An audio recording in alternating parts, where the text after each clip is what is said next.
What's going on, ladies and gentlemen? Welcome back to the Fringe. Alberta Independence is going to be heating up over the summer as rallies commence across the province, as people continue pushing for a fair deal for Alberta. In fact, when you see that Donald Trump has ended trade talks with Mark Carney, he has ceased them over things like the digital services tax, it's only going to fuel Albertans to say, enough is enough. It's time to go. This is a good thing for Alberta or for Albertans who are wanting independence in the province, but I've always cautioned that there are those coming out of the woodwork that want to essentially shut it down. They want to interfere. You're going to see bad actors, those who are liberalist leftists, coming out screaming about how this needs to change or how it shouldn't happen. You have a petition coming through to try and qualm the discussion of independence altogether in Alberta. You've got Naheed Nenshit pointing the finger at Danielle Smith on a constant basis. What's funny is that Don Braid, a centric leftist who works for the Calgary Herald, comes out with an article saying that the focus on separatism, again, they keep using that word, is all about keeping the UCP in power. Now, people are criticizing the Alberta Next panels and stating that if you're listening to Danielle Smith at these panels, if you're listening to her people, if you're going there to have your voice heard, then it's just a distraction. It's just Danielle Smith raising talking points, all talk, no action. Let's all discuss it, but we're never going to do anything. I disagree. Danielle Smith has lowered the threshold in Alberta for referendums, for people to pose their questions. If you want to attend an Alberta Next panel, I will have it here for you.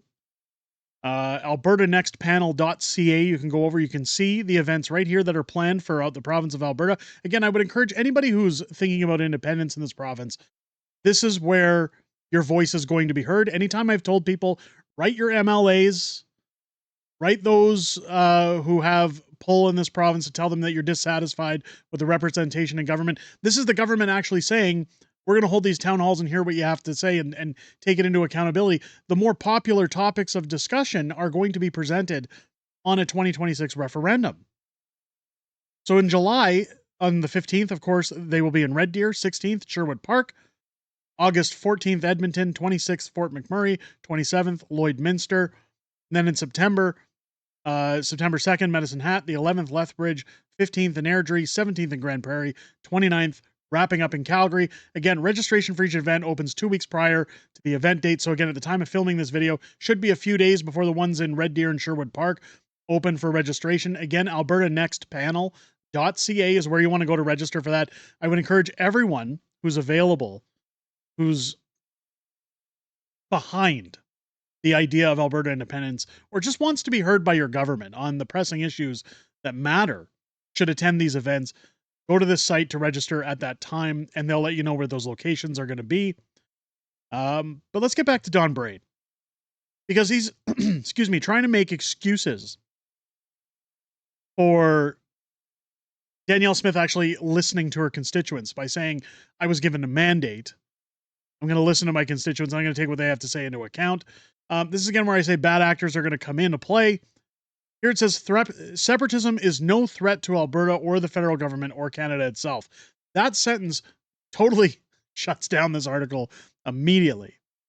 68% of UCP voters are behind Alberta independence, not separatism. 49% as of the last poll support Alberta leaving Canada. And again, nobody has taken a poll since Mark Carney's complete fumble with the elbows up Team Canada crowd that said they were going to handle Donald Trump. It says here it's erroneous threat to Premier Smith and her UCP. Province-wide vote of, say, 5% would bleed support from the UCP and bring NDP back into power. That threat drives major elements of UCP policy, from removing books in schools to making 9 demands for change from Ottawa. Well, again, I'd like to know what Don Braid's answer to this is.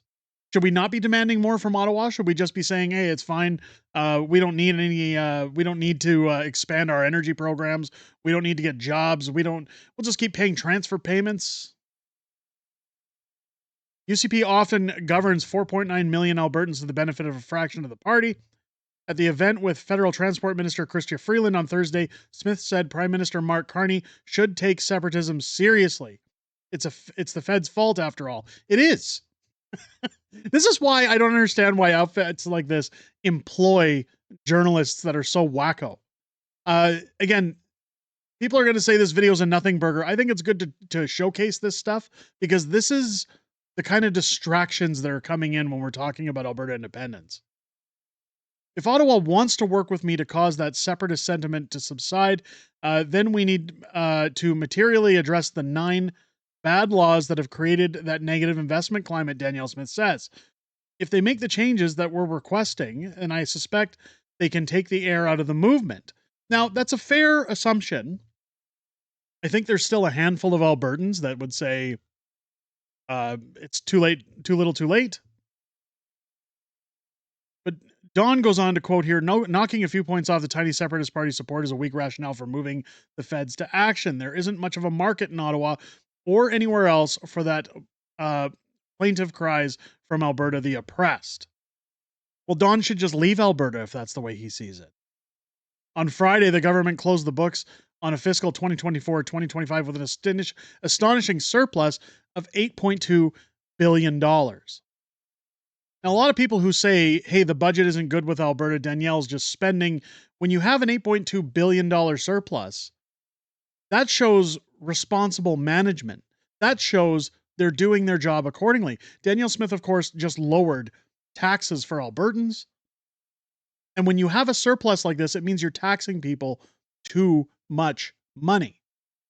But I always say, when you have this kind of a surplus under the federal government, what kind of surplus would the government be posting if we were independent? You think about that first.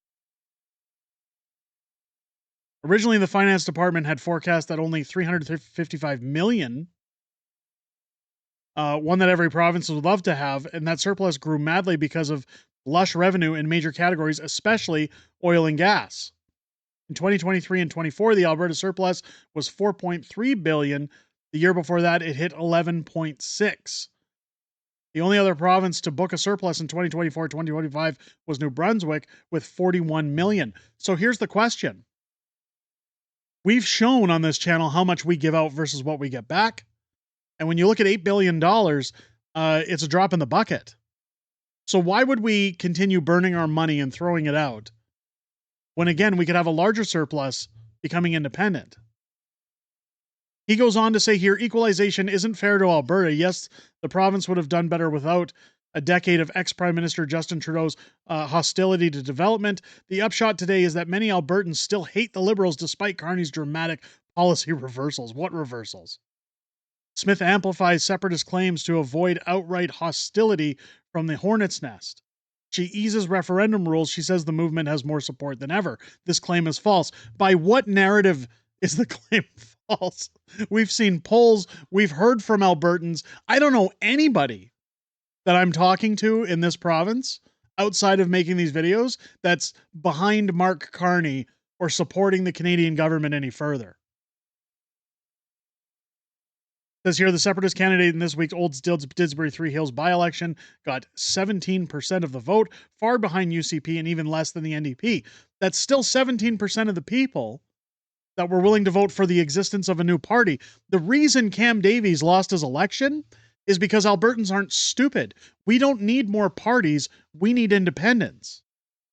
And that was one of my arguments with Cam Davies. He seems like a nice guy, but we don't replace government by installing more government. That's not the idea here. The idea is full-blown independence. In 1982, a separatist riding won that riding with nearly 40% support. Only months later, the movement faded away.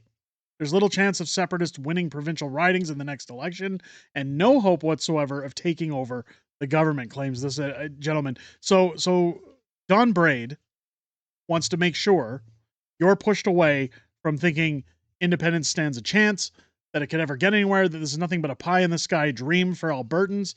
Let me know what you guys think down below in the comments section.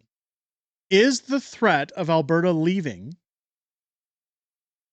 worth taking note on? Is it serious? Do you feel it's a serious threat? Do you think Alberta has the numbers, or do you think Don Braid is correct that this is nothing more than a pie in the sky dream? Let me know your thoughts down below in the comments. Again, head over to albertanextpanel.ca to get all information you need on their upcoming town halls. You'll want to visit those if you have the chance. I'm going to try to make sure I'm at least one of them, hopefully live streaming. I've asked for permission for that. If you haven't subscribed yet, I hope this video has earned your subscription. Make sure as you hit that button, you click the bell for all notifications. Join me live here on the channel each and every Friday night for Friday Night Fringe, our weekly live streaming show where I'm joined by the beautiful Mrs. Fringe. We talk about everything that happened this week in politics, everything we know coming up in the week ahead, as well as your back and forth Q&A within the greatest YouTube community on the platform. I always look forward to chatting with you guys outside of making these videos. I most importantly look forward to chatting with you this Friday night, starting at 6 p.m. Pacific, 8 p.m. Central on the channel. With that said, ladies and gentlemen, I hope you enjoyed this video. I hope you have a great rest of your day. I'll catch you on the next one.